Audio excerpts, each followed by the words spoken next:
Hi, this is Dr. Karen Becker. Today we're going to discuss blindness. Blindness is partial or total loss of vision that can be present from birth or can occur suddenly as a result of an injury or illness, or it can come on gradually as a pet ages due to diseases such as cataracts, glaucoma, or retinal degeneration. Dogs and cats of any breed and any age can become blind, but it's more commonly seen in elderly pets. Progressive retinal atrophy is more common in Cocker Spaniels, Collies, Irish Setters, Norwegian Elkhounds, Schnauzers, Poodles, and the Bengal, Abyssinian, and Persian kitties.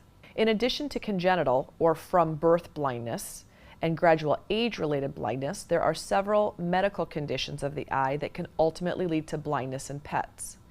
Progressive retinal atrophy, or PRA, is an inherited disease that causes dogs, and to a much lesser extent kitties, to lose their eyesight over a period of months to years.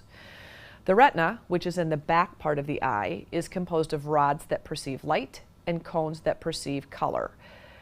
Normally, the rods and cones mature by the time animals reach about 12 weeks of age, but in some pets, particularly dogs and cats, they never particularly mature with PRA, and they can begin to degenerate at an early age. Sudden acquired retinal degeneration syndrome, or SARDS, generally strikes dogs between 6 and 7 years of age, all the way up to 14 years of age, and is more common in female dogs. The syndrome causes total destruction of the rods and cones of the retina. The typical onset of SARDS is sudden. Sometimes it happens literally overnight. There is often a dramatic increase in a dog's thirst and appetite in the weeks before blindness occurs. Taurine deficiency in cats can also cause progressive retinal degeneration that often goes unnoticed until the condition is quite advanced. The damage to the rods and cones of the retina and the underlying tapetum lucidum cannot be reversed by taurine supplementation once the disease is already in progress. This is one reason that I often discuss the importance of a balanced, species-appropriate diet for cats that includes rich natural dietary sources of taurine like fresh meat. In autoimmune diseases, called uveo-dermatologic syndrome, a dog's body attacks its own melanocytes, which are the cells that produce pigment primarily in the skin and the retina, as well as in the uveal tract of the eye. Usually, the first ocular sign pointing to uveo-dermatologic syndrome is uveitis, which ultimately leads to blindness. Diabetes mellitus can cause blindness in dogs and rarely cats. Other potential causes of blindness in both dogs and cats are untreated eye infections and inflammation of the eye, glaucoma, cataracts, dry eye syndrome, infectious diseases, trauma to the eye, high blood pressure secondary to another issue or problem, stroke, cancer, or another type of tumor located in the eye or brain, or sometimes a drug reaction. Pets who experience a gradual loss of vision tend to compensate and adapt actually quite successfully, which makes it harder to detect when vision problems are happening. Obviously, a sudden loss in vision, if your dog or cat suddenly becomes blind, it's very obvious, but some of the signs that your pet may be losing his eyesight slowly includes misjudging heights. So you have kitties jumping from one object to another and they miss, bumping into objects. Sometimes dogs or cats, when the junction between carpet and tile, they'll be a little weirded out by transitions and surfaces, bumping into things, showing some confusion.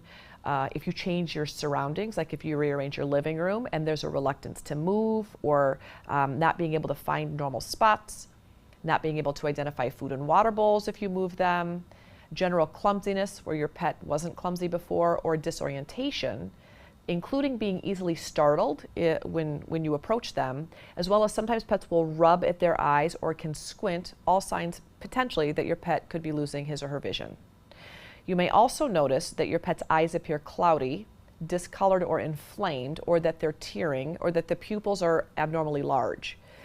Diagnosis of partial or complete loss of vision can be made with a thorough eye examination performed by a veterinary ophthalmologist. Congenital blindness isn't something that we can control, but many causes of acquired blindness in pets are entirely within your control. For example, you shouldn't let your pet's eye infection, if your pet has a problem going on with his or her eyes, you need to go to the veterinarian. Keeping your pet at a healthy weight and feeding a low-carb, species-appropriate diet will dramatically reduce the likelihood of diabetes in your pets, which can lead to blindness. Allowing your dog to maintain her sex hormones as she's maturing may reduce the incidence of adrenal disease, which has been linked to SARDs. Feeding a fresh food diet that's high in antioxidants, including lutein, lycopene, vitamin C and E, as well as beta-carotene and astaxanthin, all which help nourish and support eye health throughout your pet's life, is a great idea. Examine your pet's eyes regularly and make an appointment with your vet if her eyes change or look different, or if you notice personality changes or behavior changes in your pet. There are also lots of things you can do as the parent of a partially or completely blind pet to help your companion feel secure and comfortable at home. For example, avoiding moving furniture around is a really kind thing. Don't leave objects in hallways, and avoid moving food and water bowls, as well as bedding and litter boxes. Keep them in the same place. Keep your routine consistent, and even more important, make sure that you are that your environment that you have your pet in is safe. Make sure that your pet has a safe spot that they can access easily. You for sure want to cover sharp corners or objects with something soft so that there's no unnecessary trauma. Placing barriers or gates at the top and bottom of staircases is really important. Obviously, if you have a pool, securing the perimeter of your pool is critically important, and any area where your pet might fall. That also means that sometimes you have to carry your pets up and down stairs, or keeping those barriers at the top of stairs so your pet doesn't accidentally stumble down the stairs. You always want to supervise your visually impaired pet outside. And when you enter a room where your pet is, avoiding making loud sounds or startling your pet is important. So you want to speak softly and make sure that you let them know that you're there. Roscoe, my ancient Boston Terrier, has lost about 80% of his vision, and he's deaf. And so when he's sleeping, which he does all the time now, and if I need to move him, because he can't hear, speaking softly doesn't matter.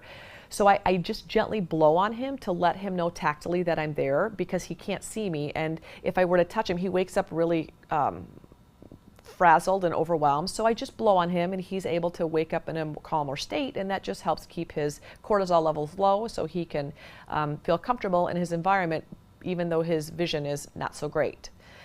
One exceptional resource that I recommend to all my clients who have blind pets or pets that could be going blind is Caroline Leaven's book, Living with Blind Dogs. So if you have a pet that is blind or you believe could be losing his or her vision, I really recommend that excellent resource.